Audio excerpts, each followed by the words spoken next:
We ended yesterday's episode of the podcast with me completely slaughtering a quote by Buckminster Fuller. The actual quote, and I've since found it, is he said, "You never change things by fighting the existing reality. To change something, build a new model that makes the existing model obsolete." So in today's episode, we are exploring the idea and posing the question, is it time to reclaim Christianity?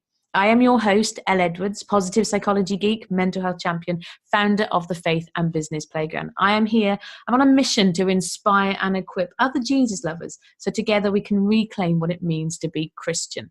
And this episode does follow on from yesterday because all of this week, as I mentioned yesterday, I'm not going to repeat myself other than just to summarize.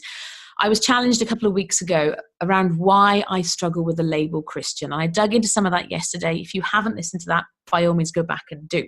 But today, I want to ask you and challenge you around this idea of reclaiming what it means to be Christian. What would that look like in the year 2019? What can that look like? What could that look like? What would this world look like? Because I fully maintain that if every single person who says they love Jesus in the year 2019 woke up tomorrow with two things. Thing number one, realizing just how loved by God they really, really are, deep in their very core, and ready to stand up and share that love, we would change the world.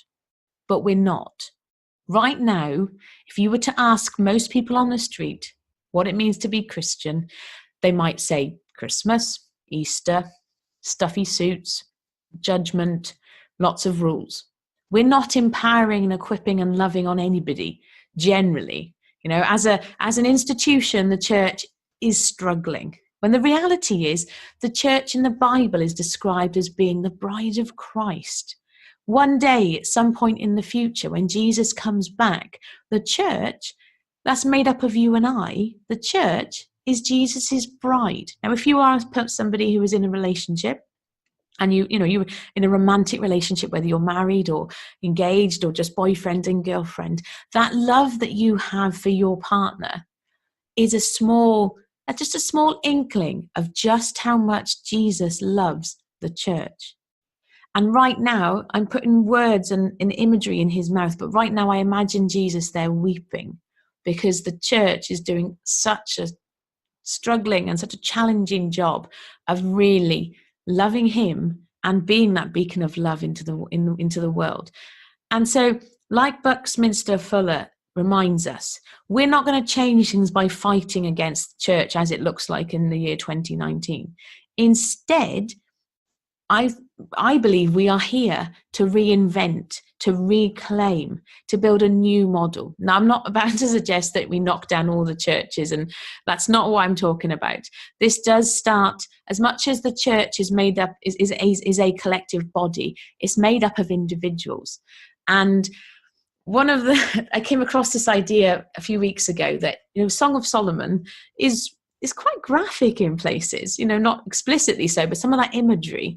And in Song of Solomon, that the husband figure, I think he's the king, he really loves all the individual parts of his bride.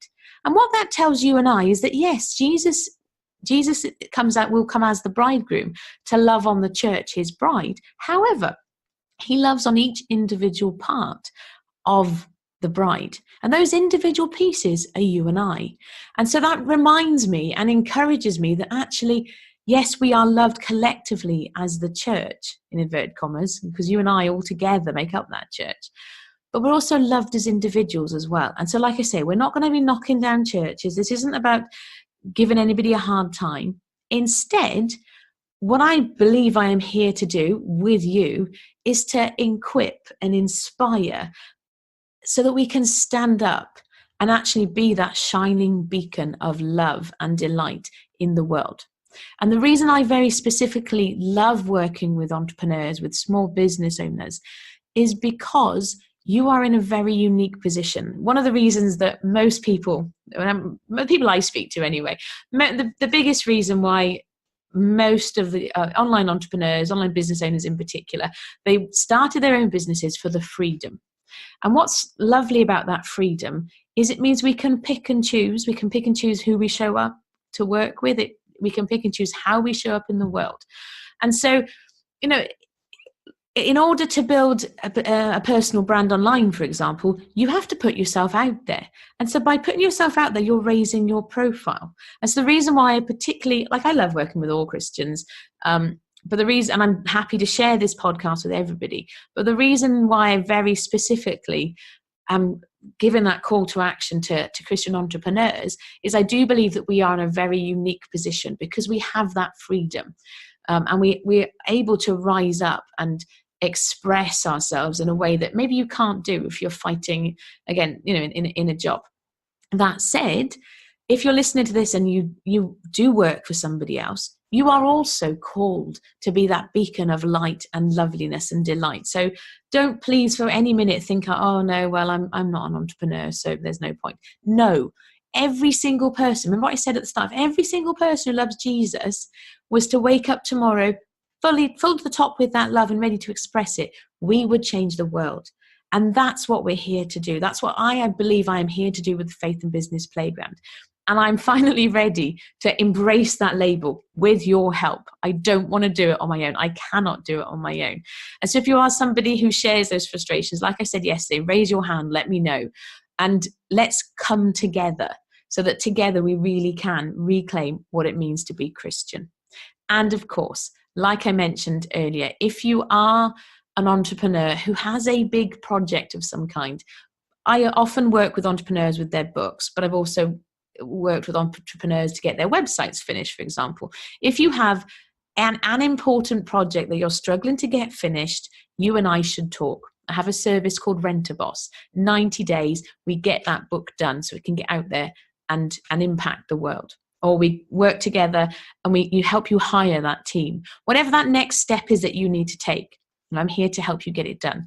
So if that sounds like something you need, go to faithandbusinessplayground.com/talk to arrange a time for us to have a conversation to see what that might look like. In the meantime, thank you for listening. I'll be back tomorrow and look forward to sharing the next episode with you. Take care. Bye-bye.